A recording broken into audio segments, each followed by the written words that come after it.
شهر رمضان الذي أنزل فيه القرآن هدى للناس وبينات من الهدى والفرقان فمن شهد منكم الشهر فليصمه ومن كان مريضا أو على سفر فعدة من أيام أخر يريد الله بكم اليسر ولا يريد بكم العسر ولتكملوا العدة ولتكبروا الله على ما هداكم ولعلكم تشكرون. يا خير ضيف أتى بالبسر والمدد. أعوذ بالله من الشيطان الرجيم.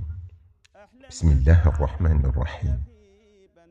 الحمد لله رب العالمين، والصلاة والسلام على أشرف المرسلين سيدنا ومولانا محمد المكين وعلى آله وصحبه وخير خديمه إلى يوم الدين. mbokk jullit yi, assalaamu aleykum wa rahmatullahi taala wa barakaatuhu. yow mi déglu waxtaan wi noo ngi sàkku ci yow nga julli ci ngën gi mbindéef sallallahu alayhi wa sallam, donte danga naan sallallahu ala muhammadin. mbokk yi, ñu wéyal rekk sunu waxtaan wi ñu nekkoon démb. ñi ngi nekkoon ci ni yàlla bëgge ñu fonk sunuy waajur ak topp seeni ndigal, ba andi woon nañ ci ay aayaat yu sunu borom subhanahu wa taala di soññee ci loolu, di ñu ko dénk, di ñu ko digal.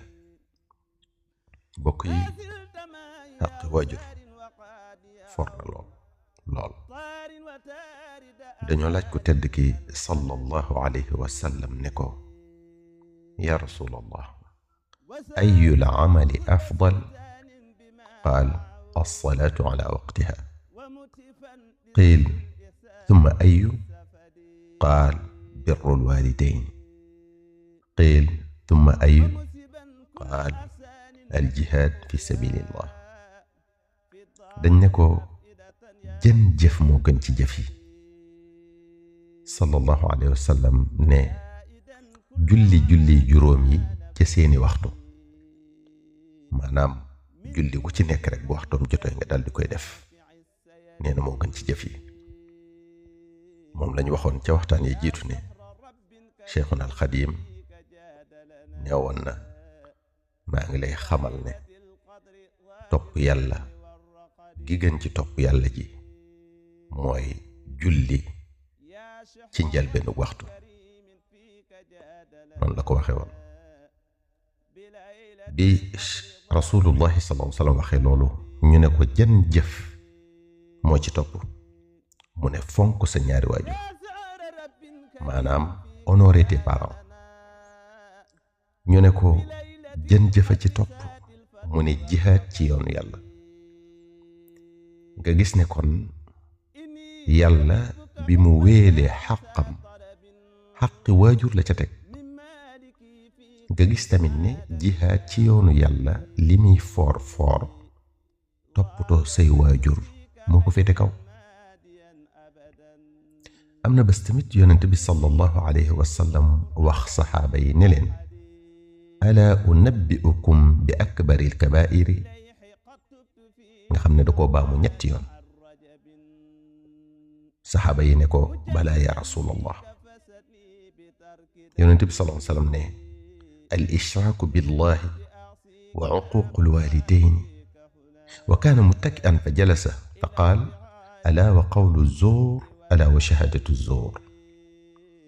moom sallallahu alayhi wa sallam dane, ndax duma leen xamal yi gën a mag ci bàkkaar yu mag yi? dal di koy wax nag ñetti yoon, baa mu ko ñetti yoon. loolu di wone ni mu ko ñore. saxaaba yi ne ko, ah kay yaa rasulallah. mu ne leen, yi gën a mag ci bàkkaar yu mag yi ñooy bokkaale yàlla ak dara, maanaam wutal ko moroom, ak ñàkk a déggal sa ñaari waajur, ñàkk leen a wekk, ñàkk leen a fonk. daat cey teg ak wax lu du dëgg ak seede ko. nga gis ne kon yi gën a bon ci jëf yi ak ci wax yi, bu ñàkk a matale xaqi sunu borom jàllee, ñàkk a matale xaqi waajur moo ca topp. mbokk yi, kon ñàkk a fonk say waajur, ñàkk leen a wormaal, ñàkk dégg seen digal bokk na ci bàkkaar yu mag yi gën a bon. waxuñu rekk bokk na ci bàkkaar yi gën a bon rek de déedéet, maanaam bàkkaar yi gën a mag, yooyee gën a mag nag ya ca gën a bon ca la ñàkk fonk say waajur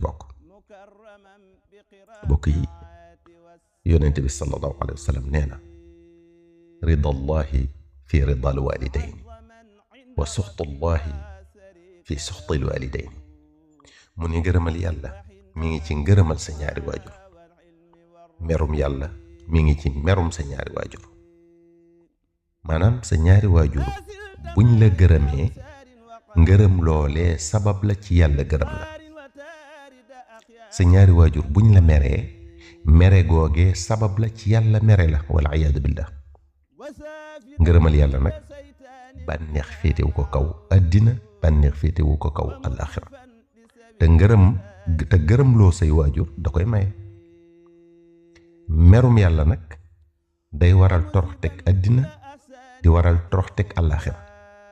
te merloo say waajur dina ko waral. yal nañu ci yàlla musal. looloo waral bokk yi, muy mag di gone, ñu war di wormaal waajur yi, weg leen, fonk leen, di déglu seeni ndigal te di ko jëfe. fii ak ndigal loole ju yowut ak sharia, ndax laa taa'ata li maxluqin fi maasiyati alxaaliq. yonent bi sallallahu alayhi wa sallam moo ne kenn du topp kenn ci mooy yàlla. kon fii ak lañ ñuy digal ju yowut ak sharia, dañ koo war di jëfe ngir dabu ca seen bànneex, di jëflanteeg ñoom nag ciy teggiin ak rafetal gu mat sëkk, di nooyal suñuy wax ak ñoom. bu ñuy wax ñu di leen déglu, tey bañ di yëkkati suñuy kaddu ci kaw seeni kaddu. lépp loo xam ne sun kattan ak sun am-am mën na ko ci seenu bëgg, buñ leen ko bañal, nañ ko ca def ba mu jeex tàkk. bokk yi, ku say waajur di dund, xamal ne am nga occasion bu rëy ngir làq ngërëmal yàlla. li nga war a wax mooy du dem mukk, maanaam du wuyu ju boroomu mukk bàyyi ma fi, walla may dem, maanaam may wuyu ji sama boroom di ko fi bàyyi te làquma ngërëmam njëkk. loo mën a def ci lu baax te fonko say waajur, toppatoo woo leen, jëfe woo seeni ndigal, na nga xam ne sa bunti texe àddina ak alaaxira ubbi koo gut. xam naa dañu dellu siwaat ci tomb bi, ndax di tomb bu am solo lool. yow mi doon déglu waxtaan wi, noo ngi sàkku ci yow nga julli ci ngeen gi mi def sallallahu alayhi wa sallam, donte danga naan sallallahu ala muhammadin. wassalaamu aleykum wa rahmatullahi taala wa barakatuhu. sallallahu ala muhammadin. أسعر الصيام بلا قس فأعلا وترحيبا بلا عدد. شهر رمضان الذي أنزل فيه القرآن هدى للناس وبينات من الهدى والفرقان فمن شهد منكم الشهر فليصمه ومن كان مريضا أو على سفر فعدة من أيام أخر يريد الله بكم اليسر ولا يريد بكم العسر ولتكملوا العدة ولتكبروا الله على ما هداكم ولعلكم تشكرون.